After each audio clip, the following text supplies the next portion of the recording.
Então, na eletrização por atrito, desequilíbrio. No por contato, equilíbrio. Qual é o terceiro processo que eu falei para vocês? A terceira forma de eletrização é chamada eletrização por indução. Deixa eu mostrar esse aparelho aqui, que ele é importante. Ele é o eletroscópio. O eletroscópio é um aparelho muito cobrado em algumas provas de vestibulares, porque ele é um aparelho que ilustra a eletrização, tá? Ele funciona assim, ó. Eu tenho aqui um cabeçote metálico e um corpo metálico aqui. E a ele é preso uma haste que pode se movimentar. Presa aqui através de um eixo, que pode girar para um lado ou para o outro. Ali naquela ponta da minha animação, eu coloquei um corpo eletrizado positivamente. Repara o que acontece ali, ó, quando eu coloco ele em contato com o meu sistema aqui, ó. Ao tocar ele aqui, o que acontece com os elétrons que estavam aqui? Migraram para cá, certo? Ao migrar para esse corpo, ele ficou menos positivo, certo? Só que os elétrons saindo daqui, o que aconteceu com o meu eletroscópio que estava neutro? Também ficou positivo. Então, como esse lado ficou positivo e esse lado aqui também ficou positivo, o que eles fazem entre si? Então, o contato do corpo carregado com o eletroscópio mostra que o corpo estava carregado, porque o eletroscópio vai girar, indicando que uma barra e outra ficou eletrizado também com carga de mesmo sinal. Ok? Naquela experiência que eu falei para vocês, de passar o pente no cabelo, que é a eletrização por atrito, o que acontece com a garota de cabelo comprido quando passa muito pente? Esfrega ali o pente no cabelo. Ele não deixa o cabelo armado? Por que o cabelo fica armado? Porque a eletrização por atrito arranca, por exemplo, elétrons, né? Ok? Do cabelo, o pente fica negativo e o cabelo fica positivo. O que cada fio faz um com o outro se eles estão positivos? Ele se repele e o cabelo arma. É que nem aqui. Só que aqui, em vez de ser por atrito, foi por contato. Essa barra fica com carga mesmo sinal que essa e os dois se repelem.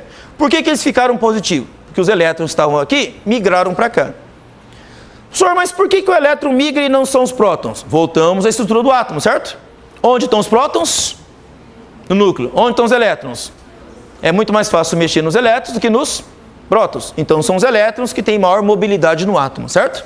Por isso que são os elétrons que se movem de um corpo para outro, tá?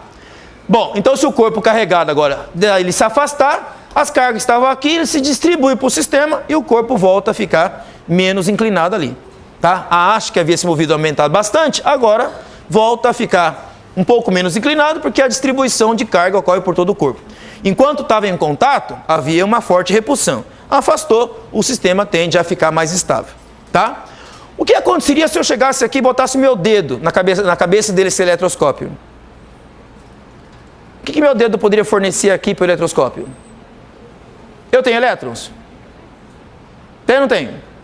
Meu corpo é feito de átomos, então ele tem prótons e elétrons. Se eu tenho elétrons, o que eu posso fornecer para o eletroscópio? Elétrons. E aí o que acontece com o eletroscópio? Ele neutraliza e volta ao estado anterior, certo? Quando ele ainda não estava repelindo ali, tá? Bom, aqui eu tenho um vídeo que pode mostrar o que eu acabei de falar. O caso anterior foi uma animação, né? Tá? Opa, aqui. Olha lá. É assim o funcionamento do eletroscópio. Tá? Então esse corpo está carregado, na hora que ele toca no cabeçote do eletroscópio ali, as cargas elétricas negativas que estavam aqui migram para cá. E aí sobram cargas positivas aqui. O que acontece com essas duas lâminas? Elas se repelem, então o eletroscópio indica que aquele corpo estava carregado. Ok? Tá? Por isso que ele serve, para indicar que um corpo está eletrizado. Tá? Bom, na eletrização por atrito, vamos ver agora um vídeo que vai ilustrar os dois conceitos. Tanto eletrização por atrito quanto por contato. Tá? Aqui eu tenho um bastão de vidro e aqui um pedaço de seda. Quando eu esfrego um no outro, o que acontece com eles? Um perde elétrons, o outro ganha. Nesse caso, quem perdeu elétrons aqui? O bastão de vidro. Quem ganhou elétrons? O pedaço de seda. Ok? Tá? Bom, agora o que eu faço com esse bastão de vidro? Eu vou tocar nessa bolinha que está neutra, certo? Ao encostar nela, o que vai acontecer? Eletrização por contato. Como é que vai ficar a bolinha? Positivo. Encosta lá, a bolinha fica positiva. Vocês viram que a bolinha no começo ela atraiu e depois repeliu? Por que no começo, quando eu toquei, ela foi atraída e depois repeliu? Porque ela estava neutra, tocou, ficou com carga de mesmo sinal. E o que mesmo sinal faz com o mesmo sinal? Então agora você percebe que ela está eletrizada. Ok? Tá? Continuando, ele repete o processo aqui, pega outra bolinha, repete o processo, de novo. Agora eu tenho duas bolinhas eletrizadas com carga de mesmo sinal. Como é que eu descubro que elas estão de mesmo sinal agora?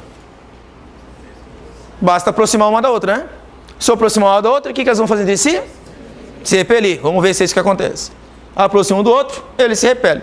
Um experimento simples que pode ilustrar a mesma coisa, tá? Agora, o que nós esfregamos aqui? Esfregamos um bastão de plástico com um pedaço aqui de lã, certo? Ok? Um pedaço de lã. Nesse caso, são materiais também diferentes. Só que nesse caso, o plástico tem mais tendência a ganhar elétrons e a lã perder elétrons, certo? Então, o plástico foi eletrizado negativamente. A lã, positivamente. Se eu pegar esse bastão de plástico e tocar na bolinha, como é que vai ficar agora? A bolinha também vai ficar negativa.